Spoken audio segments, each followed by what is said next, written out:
Voy a hablar de escritores en la moderna, un ejemplo en la moderna actual, algún ejemplo en Hispanoamérica y bueno, pues también escultura en España, historiadores españoles que dejaron huella entre el siglo XIX y el siglo XX. El arte en la Ilustración y en el Romanticismo. José Graguera perteneció al Romanticismo, escultor español, y bueno, pues, como he dicho, pertenecía al romanticismo y se le consideró uno de los escultores más importantes de aquel periodo, que fue el primer o la primera mitad del siglo XIX, tanto en España como en Europa. Sus obras más características han desaparecido, se han destruido, pero se han conservado esculturas en mármol conservadas con gran maestría. Un ejemplo es la estatua de Jovellanos. Juan Agustín Ceán Bermúdez fue pintor, crítico de arte, pero también historiador español. Su relación con Jovellanos le acercó al pensamiento ilustrado y la obra más importante de Ceán Bermúdez es Diccionario histórico de los más ilustres profesores de las bellas artes en España de 1800. Aunque fueron artistas, Ceán Bermúdez destacó más como historiador español.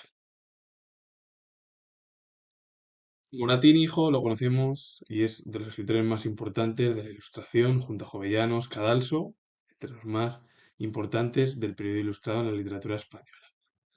Pues bueno, pues Nicolás Fernández de Moratín fue su padre y también fue escritor. La obra de Nicolás Fernández de Moratín, Desengaños del Teatro Español de 1764. Juan Pablo Forner fue escritor español, se enemistó con todos los escritores de Madrid de la época ilustrada, solo mantuvo relación de amistad con Moratín e Iglesias y la obra es Exequias de la lengua castellana de 1782. Luciano Francisco Comella fue dramaturgo español, escribió más de 100 dramas e imitó e incluso plagió a grandes escritores del periodo moderno europeo y español como Shakespeare, Racine o Lope de Vega. E incluso se enemistó con Moratín. Tres escritores españoles y uno portugués, que fue Gil Vicente. Juan José López de Sedado fue escritor español. Junto a Moratín intentó crear una tragedia española de corte neoclásico, que era lo que predominaba al final con la Ilustración, el siglo de las luces, que no solo fue importante en España, sino también en Europa. Y también editó poesías clásicas. La obra es El Parnaso español, de 1768 hasta 1778. José María Vaga de Guzmán fue escritor español. Adquirió fama y prestigio con sus obras, con las que venció a los escritores Fernández de Moratín, tanto a Leandro como a Nicolás, respectivamente en sendos premios en la Academia Española. La obra, o una de sus obras, Granada rendida, de 1779, es con la propia obra que venció a la familia de escritores Fernández de Moratín. Juan Rodrigo de Alonso de Pedraza fue escritor español, perteneció al Renacimiento, aunque él mantuvo la tradición medievalista en la literatura española. La obra es farsa llamada Danza de la Muerte de 1551. Gil Vicente fue dramaturgo, actor y músico portugués. El teatro portugués y castellano tuvo uno de sus pilares en sus obras, quien ocupó un lugar destacado en la gestación y consolidación de estas dos tradiciones dramáticas. Fue conocido como flauto portugués y cultivó su lengua materna como la castellana, por el mismo gracejo y frescura. La obra es comedia del libro. Son cuatro escritores importantes en la literatura peninsular. La familia Iriarte destacó en la literatura española de la Ilustración, como por ejemplo también los escritores Fernández de Moratín, tanto Nicolás como Leandro, o incluso Menéndez Pelayo, porque bueno, estamos ya en la época contemporánea española, es decir, que hay familiares que dejan huella en, en el ámbito artístico español, europeo, incluso la familia Benlliure también, pero claro, el más conocido es Mariano Benlliure, que es el autor más destacado de la propia familia. Bueno, pues Iriarte dejó huella en la Ilustración. Bueno, primero, Bernardo de Iriarte, que dejó huella como ilustrado. Su tío, al igual, también como ilustrado, Juan de Iriarte. Y bueno, el más conocido de la propia familia Iriarte fue Tomás de Iriarte, que destacó como dramaturgo y fabulista. Bernardo de Iriarte, aparte de que destacó como ilustrado, su actividad dentro de la literatura española de la época brilló más en el aspecto organizativo e ideológico que en el estrictamente creativo. Es decir, y al final su pensamiento literario dejó más en la organización, en la ideología, que en la creación artística, a diferencia de su hermano, que sí que dejó más huella en la literatura ilustrada. La literatura contemporánea española. Felipe Ximénez de Sandoval fue escritor, abogado y diplomático. Durante la Guerra Civil Española trabajó como propagandista de su militancia en la Falange Española con el seudónimo Tomás Crane. La obra es El hombre y el loro de 1951. Bueno, pues él tuvo, bueno, pues, cercanía por la Falange al final, es decir, cismo español. Y aparte de escribir sobre varias obras, también escribió sobre personajes eh, históricos como Juan de Austria, el propio, bueno, Cadalso, bueno, sobre figuras importantísimas de la historia y de la literatura española. Hay historiadores importantes, no tan conocidos, pero que dejaron huella en el pensamiento histórico.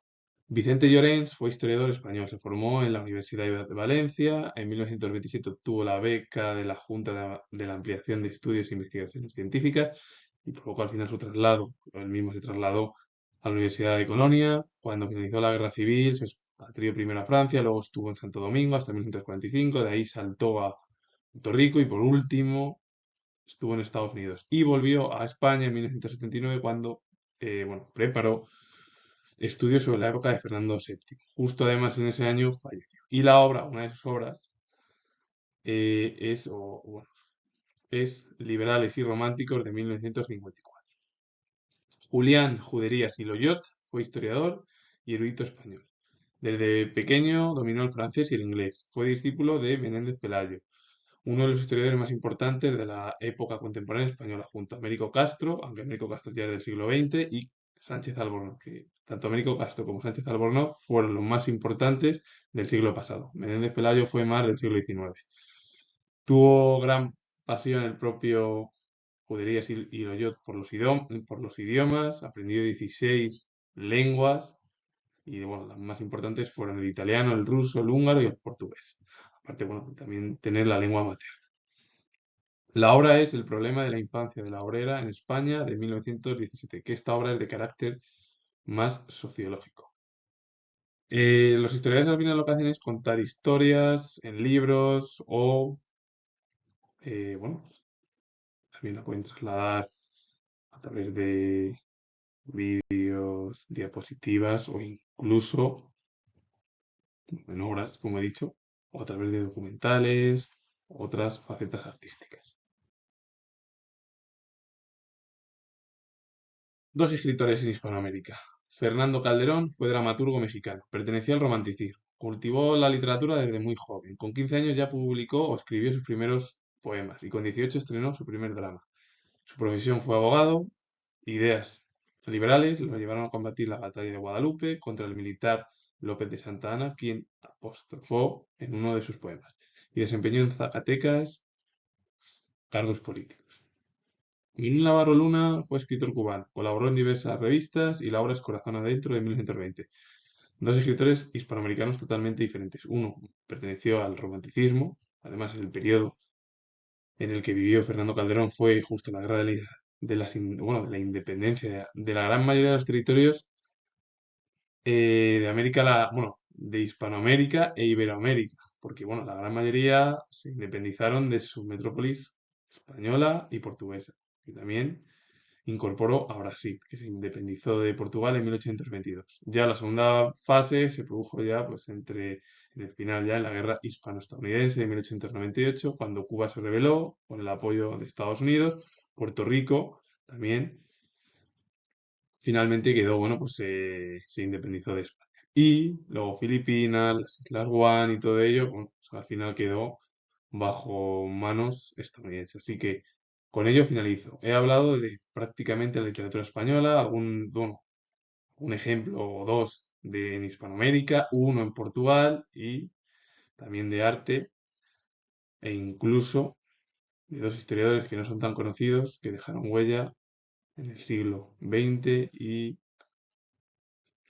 a finales del siglo XIX. Así que si os ha gustado, comento que soy historiador y darle like, suscribiros, poner comentarios y luego vuelvo a repetir que soy historiador y os mando saludos.